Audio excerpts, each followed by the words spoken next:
नमस्कार दोस्तों, आज की इस वीडियो में हम लोग जानेंगे महारानी क्लियोपेट्रा के बारे में। क्लियोपेट्रा कौन थी और क्लियोपेट्रा का क्या इतिहास है और क्लियोपेट्रा कितनी शक्तिशाली थी और क्या यह एक क्रूर शासक थी या एक अय्याश शासक थी। आज के इस वीडियो में हम लोग जानेंगे। तो दोस्तों, अगर आप इस तरह का वीडियो देखना पसंद करते हैं तो आप हमारे चैनल को लाइक करें, सब्सक्राइब करें और लोगों में शेयर करें, जिससे कि जब भी हम कोई नया वीडियो डालेंगे तो इसका नोटिफिकेशन आप लोगों को तुरंत मिल जाएगा और आपसे कोई वीडियो छूटेगा नहीं। बस आप लोग हमारा सपोर्ट करें और हमें भी हमारा चैनल ग्रो करने में हमारी मदद करें। चलिए वीडियो को आगे बढ़ाते हैं। क्लियोपेट्रा के बारे में जितनी जानकारियां हैं उससे ज़्यादा किस्से हैं और उससे भी ज़्यादा किंवदंतियां। मिस्र के पूरे इतिहास का सबसे चर्चित और सबसे विवादास्पद नाम है क्लियोपेट्रा। वे प्राचीन मिस्र के इतिहास की पहला महिला फ़ायरो ही नहीं, एक ऐसी महारानी भी हैं जिन्होंने अपनी पूरी जिंदगी अपनी शर्तों पर जी। क्लियोपेट्रा से जुड़े किस्से कहानियाँ अक्सर उन्हें या तो बहुत ही क्रूर बताया जाता है या फिर बहुत ही अय्याश। हालांकि इतिहासकार जो हकीकत बताते हैं वह इससे काफ़ी अलग है। क्लियोपेट्रा एक कुशल शासक थी। वे कई भाषाओं की जानकार भी थी। कहा जाता है कि वे सैन्य जानकारियां भी रखती थी और उन्हें उस दौर की कमियागिरी का भी अच्छा खासा ज्ञान था। शासन चलाने और सत्ता को हथियाने के मामले में वे उतनी ही क्रूर थी जितने उस जमाने के शासक हुआ करते थे, बल्कि हम कहेंगे कि वह उनसे भी क्रूर शासक थी। इतिहास में अधिकतर यही देखने में आया है कि जब कोई महिला शासक होती हैं तो क्रूरता और अय्याशी को बढ़ा चढ़ाकर दिखाया और बताया जाता है, जबकि पुरुष शासकों के मामले में इसे सामान्य चीज मान लिया जाता है। 2000 साल से भी पहले मिस्र के टोलमी राजवंश में जन्म लेने वाली क्लियोपेट्रा अपने पिता की सबसे बड़ी संतान थी। उनके पिता यानी कि उस दौर के फ़ायरो टोलमी 12 अपने बेटी से इतना प्यार करते थे कि उसे हमेशा अपने पास ही रखते थे। बाद में उन्होंने अपनी बेटी को सत्ता के बहुत सारे महत्वपूर्ण कामों के बारे में बताया और उसे उन कामों को सौंप दिया। टोलमी 12 का जब निधन हुआ उसके पहले उन्होंने अपने 18 साल की बेटी और अपने 10 साल के बेटे को अपना वारिस घोषित कर दिया।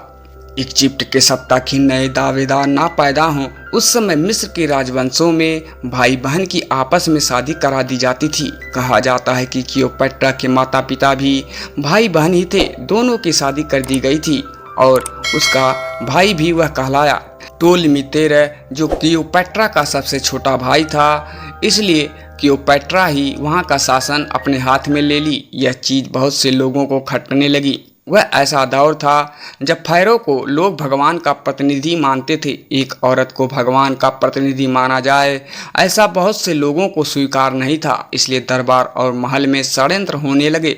षड्यंत्र में उसके भाई को भी शामिल कर लिया गया, जो अब उसका पति भी था। जब इसकी भनक क्लियोपेट्रा को लगी तो उसने वहां से भागकर सीरिया में शरण ले ली। मिस्र पर फिर से कब्जा करने के लिए उसने वहां एक सेना भी बनानी शुरू कर दी, लेकिन जल्द ही उसकी समझ में आ गया कि मिस्र जैसे बड़े देश पर जीत हासिल करने के लिए उसकी यह सेना बहुत ही उपयोगी नहीं होगी। इसलिए उसने दूसरी योजना पर विचार शुरू कर दिया। जब उसे समझ में आया कि मिस्र पर कब्जा अब सिर्फ रोम के शासक जूलियस सीजर की मदद से हो सकता है, लेकिन एक निर्वासित रानी के लिए इतने बड़े सम्राट से मिलना आसान नहीं था। दोनों की मुलाकात कैसे हुई इसके बारे में एक काफी दिलचस्प कहानी कही जाती है। कहा जाता है कि क्लियोपेट्रा का एक सेवक कालीन बेचने वाले का भेष धारण करके सीजर के दरबार पहुंचा। वहां उसने बताया कि उसके पास एक बेशकीमती कालीन है जो सम्राट के सामने ही खोली जाएगी। दरअसल इस कालीन में क्लियोपेट्रा को लपेटा गया था। सीजर के सामने जब कालीन खुली तो उसमें से क्लियोपेट्रा निकली और कहा जाता है कि सीजर उस पर मोहित हो गया। ठीक उसी जगह यह बात भी अक्सर कह दी जाती है कि क्लियोपेट्रा थी ही इतनी खूबसूरत कि कोई भी उस पर मोहित हो जाता था। हालांकि ग्रीक इतिहासकार प्लूटार्क ने लिखा है कि वह बहुत ही खूबसूरत नहीं थी।